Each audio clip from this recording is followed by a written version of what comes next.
Just an update on progress. I've taken the floor out of the right hand side of the car, removed the outer sill, just finished removing the inner sill. A lot of welds, both spot welds and seam welds, particularly on this end, on the A pillar. At this stage I'm going to work on the rear end, fix up the edges of the B pillar, repair this rear panel. The other thing I'll do, this is the closing panel on that end piece. This actually wasn't welded to the back panel, just came straight off. And I did start to undo all of the welds on this side, but proved unnecessary to actually remove the panel. It wasn't welded at all on the back, so certainly will be when it goes back after I repair that, or maybe make a new one. So at this stage, working on this end. Obviously I'm going to take this tunnel out. It needs repair. I'll repair that. Still not sure on this. The front end I'll leave until I've got the back done, repaired that.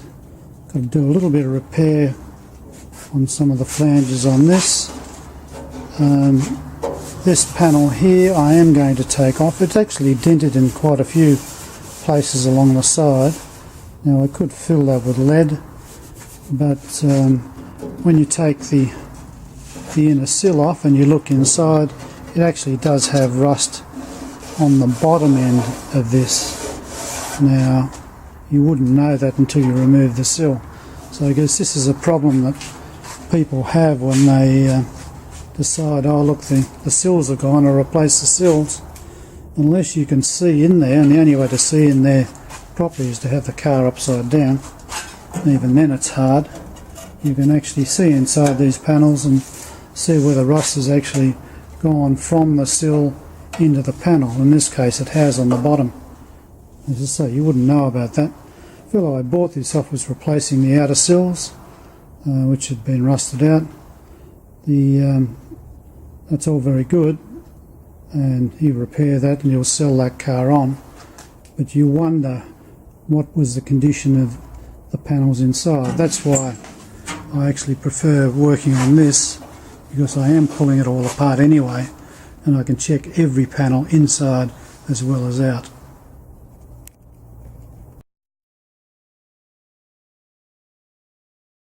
I'm just trial fitting the inner sill. Now I haven't repaired the A and B pillars yet. I've cleaned them up, and I put this sill in to make sure that everything is going to be in alignment. Now the front floor will line up with what's left of this, but that's got to be replaced of course. Everything at the back seems to be in alignment across. I've run a string line across the back. That's in alignment with that flange, so the floor will fit under that in perfect fit. So I just wanted to make sure that everything is right. Not that I'm putting that in yet, but I want to make sure it's right before I start to rebuild the edges of the B pillar. I've just been in a bit of a quandary what I'd start first, but I've decided that I'll just repair the edge of this inner guard first. I've got to cut back probably to about there, replace this top edge. That sits under the B post flange. So I'll do this first. I've cut a piece for this. I'll get it round to about here, and then I'll probably then carry on with the B post repairs. I won't do this outer edge yet. I've already formed up a piece of metal for this, but I'll wait until I've got this corner piece in first.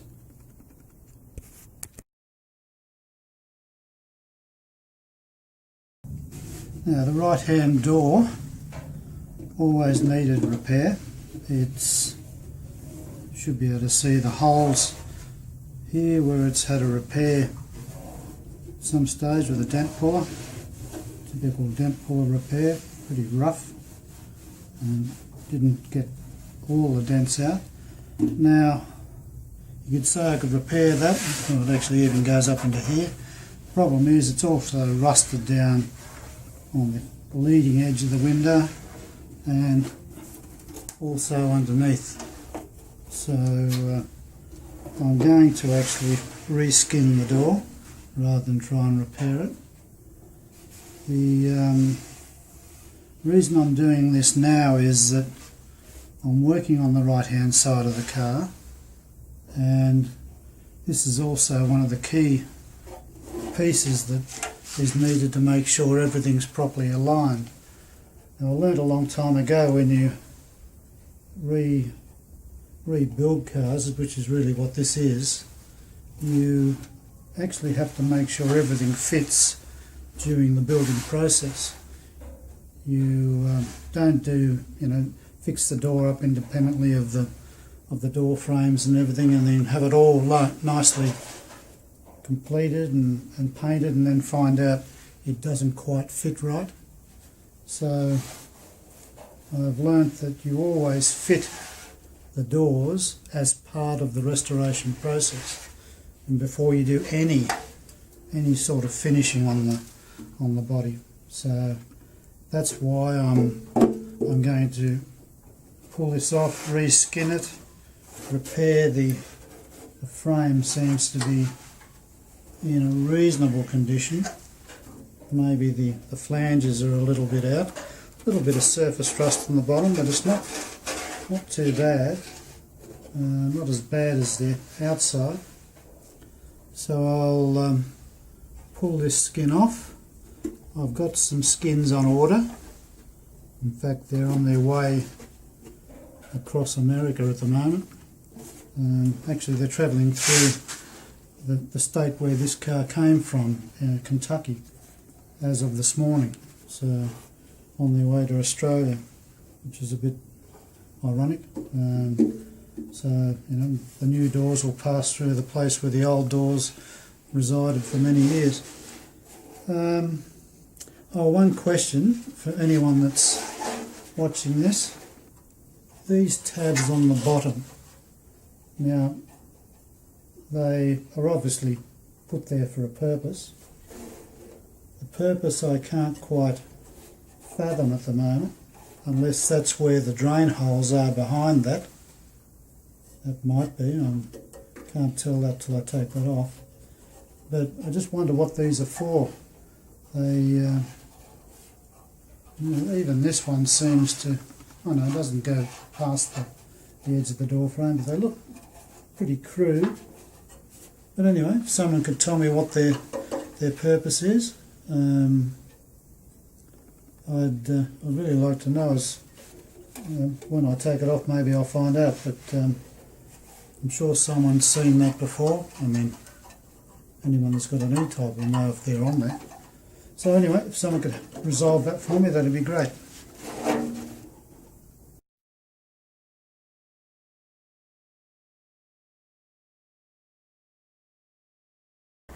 Now I've used paint stripper to clean up most of the paint off the engine frame. This is the frame from the right hand side of the vehicle, which is the side I'm working on at the moment. I've put a few layers of paint stripper on, got it back to basically the original undercoat. I'll rub that back with fine paper to get it back to bare steel. It's come up reasonably well. Doesn't appear to be any damage on the frame. There's a little bit of flaky rust inside some of the arms.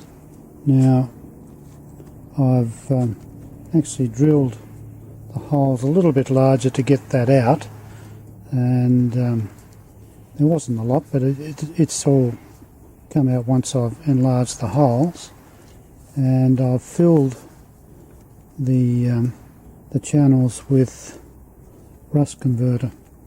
So I poured that in and then sloshed it around to make sure it covered all the insides of the frames, and I've let it sit for a few days to dry in the sun. Now I'm about to pour red oxide down into it. Now this is going to be quite a messy process. I'll start with this end and pour red oxide in here and there, seal those up with some tape and then slosh it around to make sure there's a good coating of oxide inside the frames, and then I'll turn it up the other way and get access to the other frames. So I've seen this done before. It's a messy process. What it does, it actually provides a seal inside the frame, so to stop any further rust from developing. So I thought it was a good idea, and so I'm about to start pouring.